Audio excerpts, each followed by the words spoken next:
So usually when we talk about reaching our mid-60s, society kind of hands us this very specific, almost pre-packaged narrative. Right, the classic retirement story. Exactly. It's supposed to be this finish line, Right? You cross it, you get the gold watch, you put your feet up, and the story just gracefully fades into pure, uninterrupted leisure. Which, I mean, is rarely how it actually plays out. Yeah, reality is completely different. People are vibrant, they have decades of experience, and they want to stay engaged.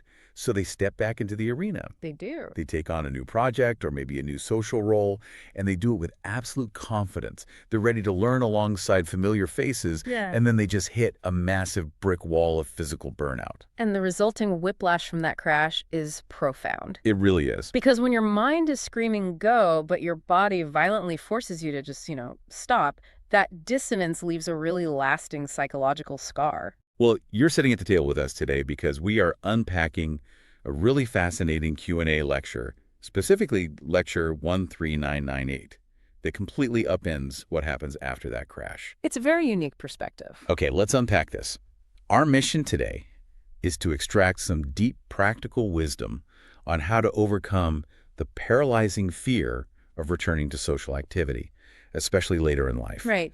Because we have an individual in the source material in their mid-60s who went through this exact scenario. Yeah. Their enthusiasm was high, their baseline health was totally fine, but they completely burned out. Yeah, just a total system failure. And now, after 2 months of rest, their physical pain is gone, their body is fine, but they are completely paralyzed by the fear of starting over. They feel tied down by their age, they feel unqualified, and they're essentially having a mental breakdown about how to take the next step. Yeah. It's a very raw, very common vulnerability that is honestly rarely discussed with the level of philosophical depth that we see in this material. And what's fascinating here is how this philosophy completely redefines what a rest period actually is.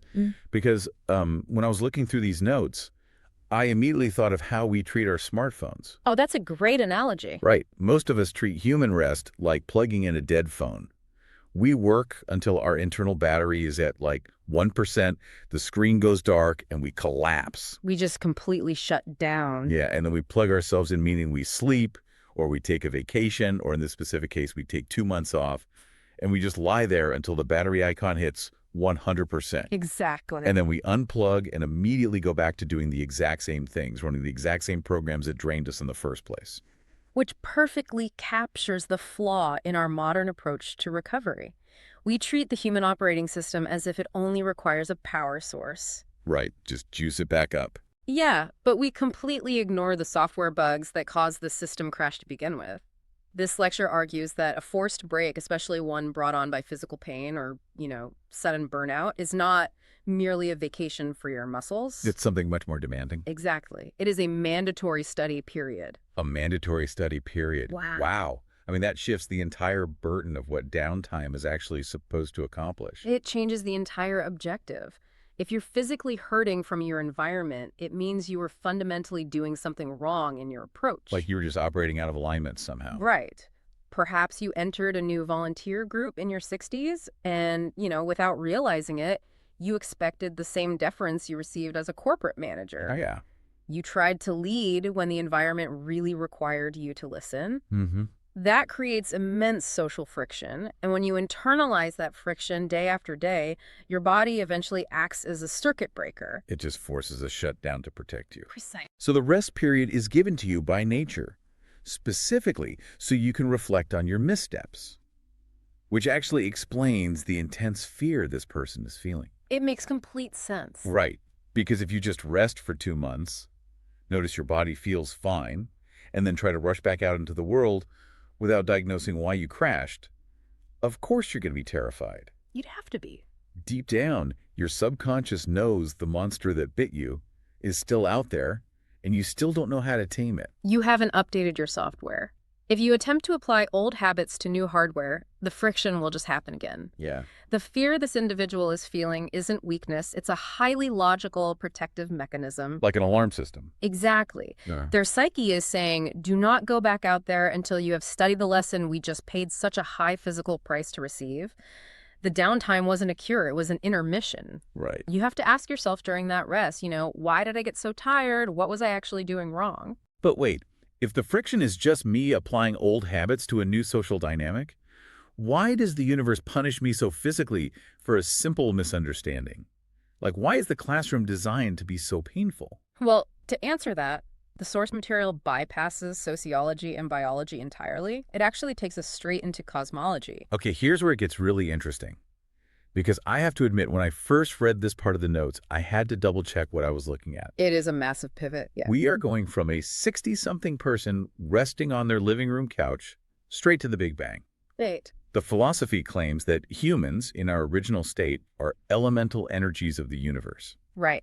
The core premise is that our fundamental essence is not biological at all, but pure cosmic energy. Like elemental gods or spirits. Exactly. But in this primordial state, as we were navigating the universe, we made errors. We operated incorrectly. But I mean, what kind of errors does a cosmic energy spirit make? I'm trying to wrap my head around the mechanics of this. Think of it as the ultimate macro version of the exact same friction the 60-year-old experienced. It's a failure to harmonize. Okay. It's stubbornness, rigidity, or operating out of alignment with the surrounding environment.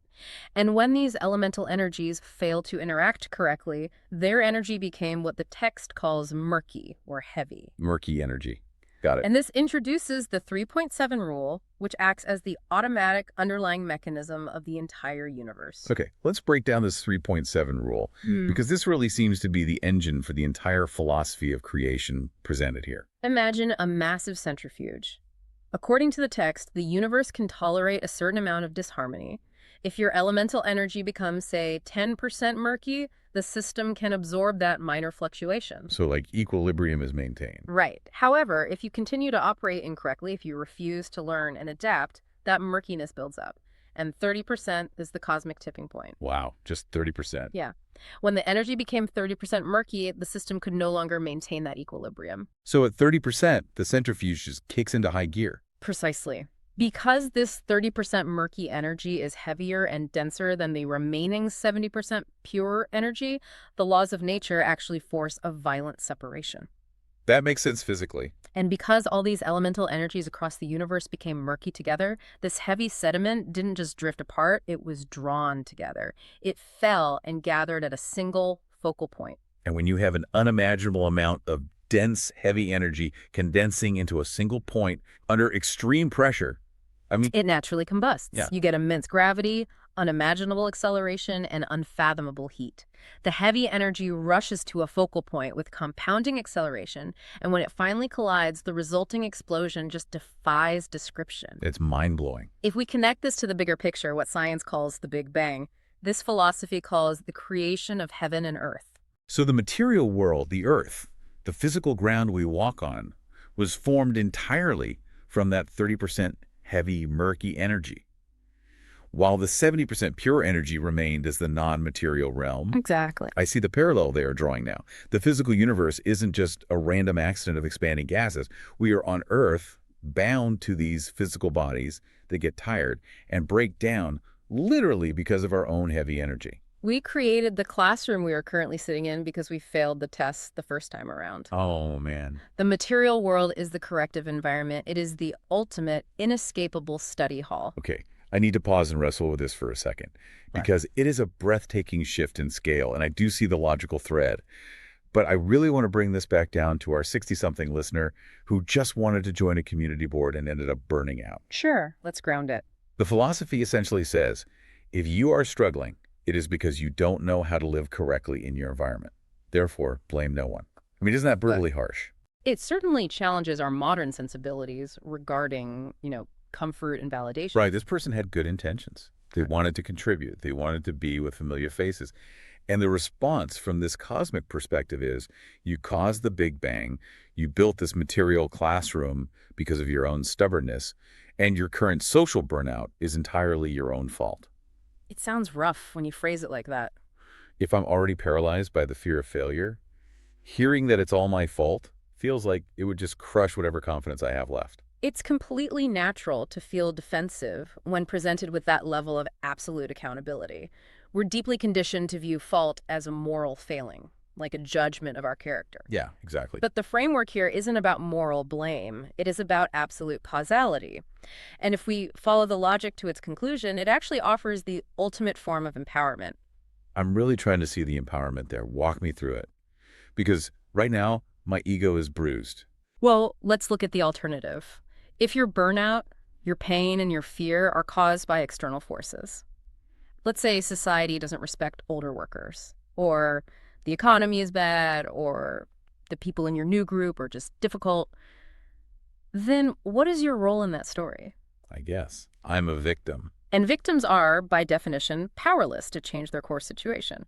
You are at the mercy of the wind. True. You have to wait for society to change, or for other people to be kinder, before you can succeed.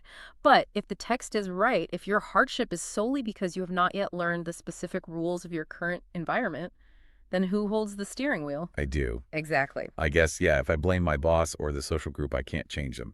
But if I admit I just don't know how to navigate that group dynamic yet, I can actually learn the navigation. It hurts the ego initially, but it completely gives me the control back. The directive to blame no one is really a command to take your power back. When you blame the environment, you forfeit your agency. When you accept that your struggles are simply the friction of your own ignorance rubbing against the laws of nature, you neutralize the fear.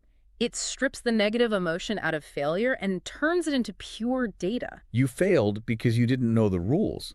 Not because you were broken, not because society is rejecting you because of your age. You just applied the wrong formula to a new math problem. Precisely. The physical pain was just the universe's red pen marking the answer wrong, forcing you to sit down, rest, and review the textbook.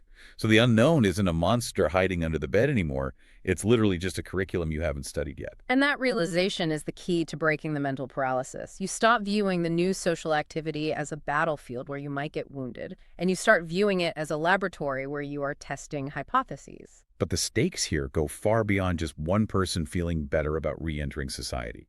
The notes introduce this concept of the descendants of heaven, and it points to a massive, interconnected ripple effect. Yes, this is where the philosophy contextualizes our current era. It points to a core global population, roughly 3 billion people, acting as the primary drivers of this current evolutionary phase. Right. And it zooms in specifically on the 30 million compatriots on the Korean Peninsula, framing them as a specific energetic hub or vanguard for this period of growth. So why do those demographics matter to the 60-year-old trying to get their confidence back? Because of the concept of one matching 100. Since we all fundamentally originated from the same cosmic energy field that condensed and exploded into this universe, we are deeply energetically tethered to one another. We're all connected. Exactly. The philosophy posits that your personal frequency affects the collective. If you one single person struggle, live incorrectly, and remain paralyzed in your living room vibrating with fear and confusion, 100 people around the world who are energetically linked to you will suffer as a result. Oh, wow. So your personal success in overcoming this fear isn't just a self-help project to make your retirement more pleasant. It is literally tied to global harmony. It is. If you heal your fear, update your software, and step back out into the world with wisdom, you are subtly lifting up 100 other people who are tethered to you. It adds a layer of profound cosmic purpose to the recovery process. You aren't just trying to get your social life back. You are fulfilling your responsibility to figure out how to live harmoniously on this material plane, and thereby elevating the entire classroom for everyone else. So what does this all mean? If the unknown is just a curriculum, it implies you can't just stare at the textbook alone forever. Right, you have to act eventually. If you are that person in their mid-60s, sitting at home, physically healed but terrified to step out the door tomorrow morning, how do you actually apply this? Well, the first step is confronting your own indecision. The material explicitly advises doing what you truly want to do without hesitation. Okay. It says, if you want to rest, rest. If you feel the urge to be active, be active. Do not wander in indecision, because the waffling is what actually drains your elemental energy. That makes perfect sense. Fear causes you to freeze and second-guess every impulse. But if you have spent your rest period actually studying your past mistakes, you just have to trust your internal compass. Exactly. If your body and soul genuinely need more time to diagnose the software bugs, take it without guilt. But the moment you feel that spark to get back out there, you have to commit. And when you do commit and step back out, You have to accept that you will inevitably hit another wall. The curriculum doesn't just end. Right. But this time, instead of suffering in silence and pushing through until you physically break down again, you seek a mentor. And this is where the age factor really comes into play.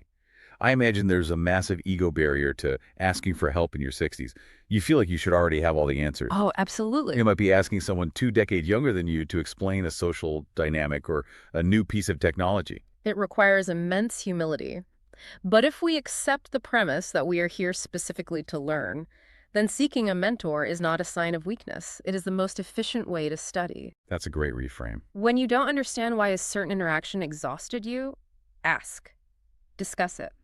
Pull the knots apart gently with someone who has a broader perspective. It turns your solitary fear into a collaborative investigation. You are actively asking someone to help you read the environment. And that naturally leads to the final piece of the puzzle here, which is the emotional state you bring to this entire process. Yes. Because after everything we've discussed, the physical burnout, the heavy, murky energy, the cosmic centrifuge, the global responsibility, the ultimate indicator that you are doing it right, is joy. Joy is the metric of alignment. The text concludes with a really simple directive. Solve your problems step by step and try living a fun, enjoyable life. I love that. When you deeply internalize that your mistakes are just lessons and that the terrifying unknown is just a new chapter in a fascinating textbook, the crushing burden of getting it right just vanishes. You are free to simply experiment. You can find genuine joy in the process of discovery, regardless of whether you are 25 or 65. That is incredibly freeing. It completely reframes the autumn years of life. It's no longer a slow fade to black. It is the most crucial, high-stakes period of study. Let's trace the path we just walked, because we covered a tremendous amount of ground today. We started with a highly relatable, very human problem. A person in their mid-60s who pushed too hard in a new social setting, burned out physically, and became mentally paralyzed by the fear of trying again. Right. We completely dismantled the idea of rest as just waiting for the battery to recharge and redefined it as a mandatory diagnostic phase to figure out where our internal software was clashing with the environment. And from there, we scaled up to the cosmic 3.7 rule. We explored the idea that our struggles are not random punishments, but the very mechanism that created this material world. The heavy, unharmonious energy literally forged the classroom we were standing in. We wrestled with the brutal, yet ultimately empowering concept of absolute responsibility. Blaming no one gives you the steering wheel back. It turns the fear of the unknown into a simple curriculum. And we grounded that in the global stakes. The reality that our personal triumph over fear has a ripple effect that lifts up 100 others. Concluding with the practical application, commit to your choices, dismantle your ego to seek a mentor when you hit a wall, and navigate the entire messy process with a spirit of joy. It is a profound blueprint for anyone feeling the weight of their years holding them back. I want to leave you, sitting here at the table with us, with a final thought to mull over. Mm-hmm. Early on, we talked about diagnosing the problem. If you break your arm, you get a clean x-ray. You can point to the jagged white line on the film and say, right there, that is the problem.